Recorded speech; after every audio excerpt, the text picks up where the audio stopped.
Now, it is my pleasure to introduce our next session. It's created by our sponsors, Arizona Changing the Course of Healthcare. And for that, please welcome the President and CEO of Blue Cross Blue Shield Arizona, Rich Boals.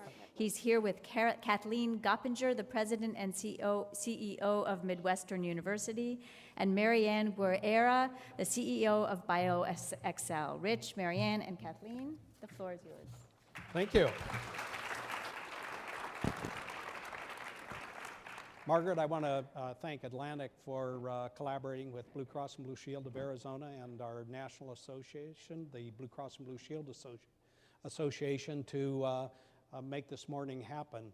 I have to admit, I feel a little bit like an astronomer looking out into the sky and looking at all the beautiful stars, trying to figure out which one to focus on. And I think as we move forward today, we're going to find there are endless opportunities, new and innovative ideas that will keep our attention for a long time to come. So with that, I'd like to introduce, if I might, two ladies who are very important to the healthcare landscape in Arizona and beyond.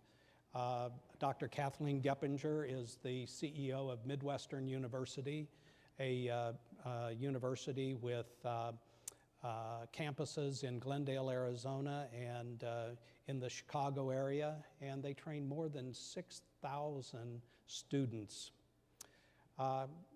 MaryAnn Guerra, I first met at TGen, but she is now the CEO of BioAccel, and is responsible for attracting and creating an interest in new and innovative technologies that have come to her and her organization. So I think this morning's discussion is going to be a good one. All right, I have a few questions that have been prepared for me, and we'll go through those. So one thing that's obvious is that technology and biotechnology is going to be key to driving value into the healthcare system of the future. So MaryAnn, maybe you can share with us just a little bit about some of the work that you're accomplishing at BioAccel and how you bring these ideas to market. Thank you.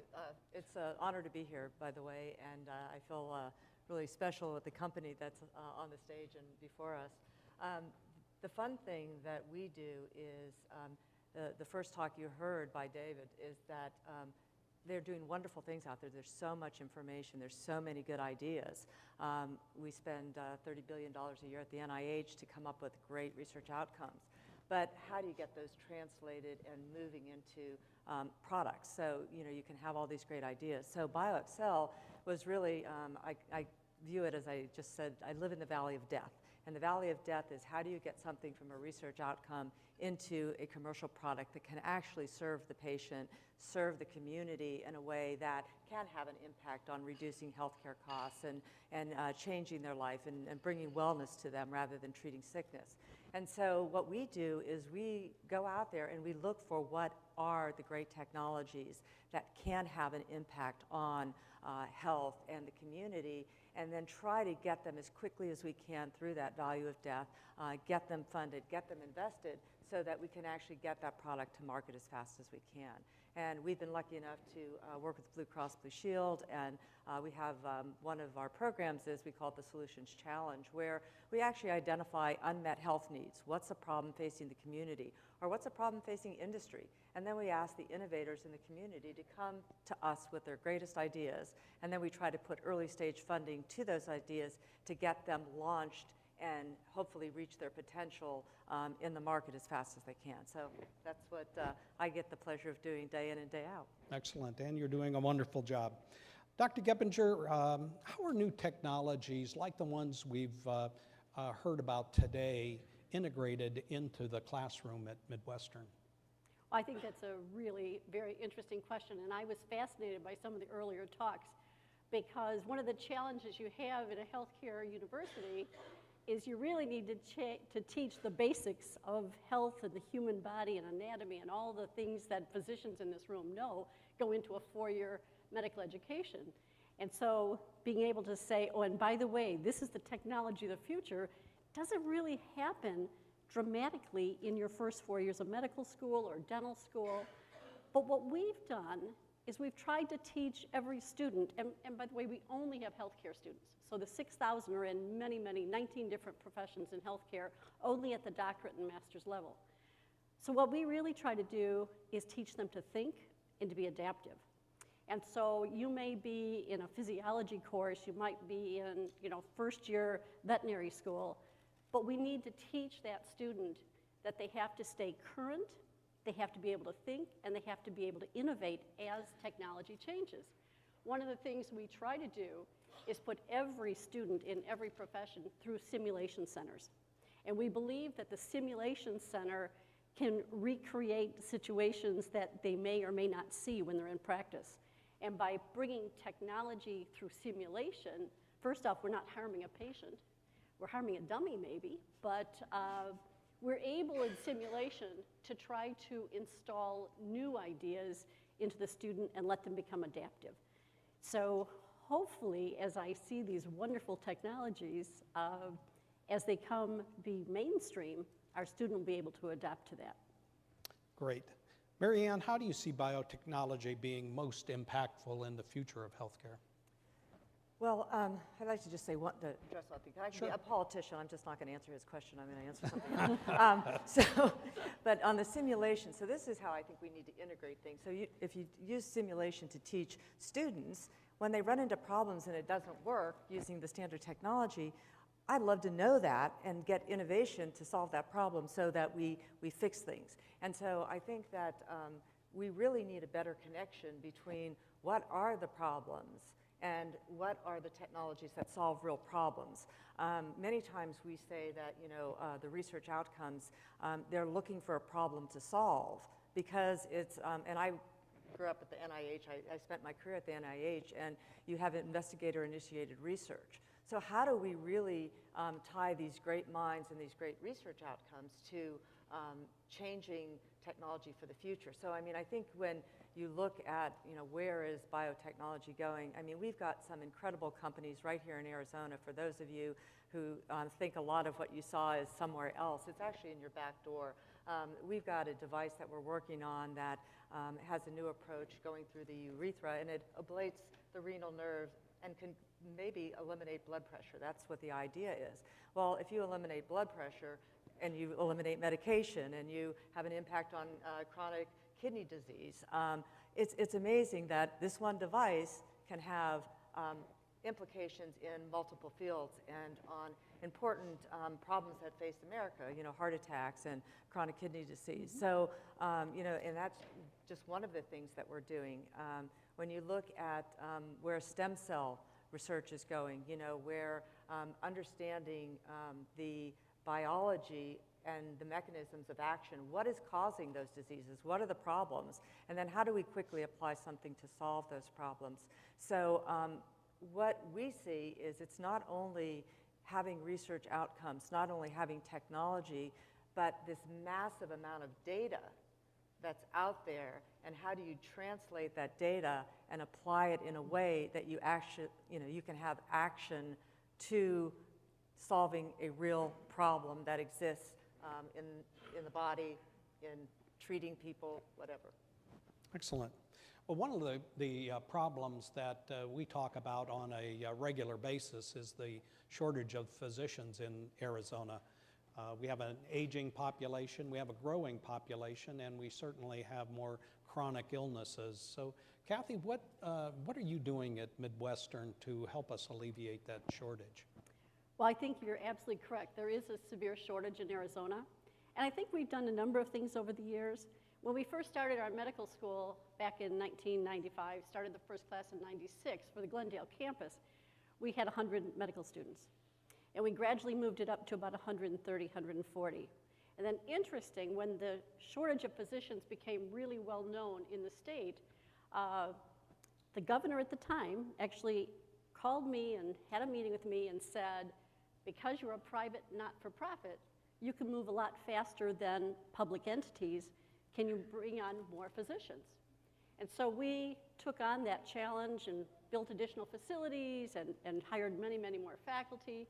And today our medical school here is 250 students a year. It's a 4-year program. But that doesn't really solve the problem in Arizona, because the problem in Arizona deals with residency programs. So we have, over the last 20 years, worked extremely hard at establishing residency programs here in the state. And so while we have residencies here in the Phoenix area, we've really worked around the state. So we have residency programs in Kingman and Sierra Vista, in Prescott and Verde Valley. And what we've done is we've actually gone out and we've tried to establish residency programs where we know there's the greatest shortage of physicians. I think in addition to that, we realize that it's not just a physician, but it's the whole healthcare team. And so we've worked really hard at bringing in other professions that support the physician population. So we have physician assistants, we of course have pharmacists and physical therapists, occupational therapists, and we try to take healthcare at our university as a team approach. So while we're trying to fix the physician shortage, we're really trying to bring overall more healthcare professionals to the Valley and have them within the state work as a team. And perhaps that is the model of the future, working in teams. We think so. Sure. And I'm sure there are some entrepreneurs out in the audience who are taking that challenge to heart, and we'll have some technological solutions that might aid in these new programs. So thank you. This final question is one that I'd like both of you to respond to, and that is, in your opinion, what's the major scientific breakthrough or trend that you see on the horizon that will shape the future of healthcare? So, MaryAnn, let's start with you. Okay, so aside again, we have a technology that you wear these contact lenses for 5 days with drops in your eyes, and you don't need reading glasses for the next 12 to 24 months. As I watch Rich go on and off with his glasses, talk to us, Rich. So anyway, where do I see things going? You know, I mentioned stem cells and growth factors. I mean, really, there is, you know, cell biology. How do you change and understand the body, understand the cells, and how does that affect disease? Regenerative medicine. You know, you talked about the 3D printing, and you're going to be able to recreate organs and tissue and things like that through these types of technologies. The ability, as was mentioned too, all of the wearable mobile devices where you're analyzing problems. And this is where you really have to think about what is the integration of all of these things, because as you collect information, which is really important because it can diagnose when you're going to have a cardiac event.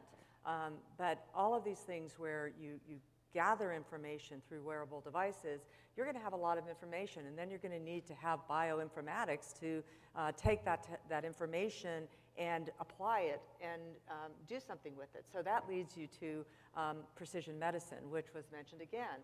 Precision medicine is all about, how do we better understand the human? We mentioned the genome.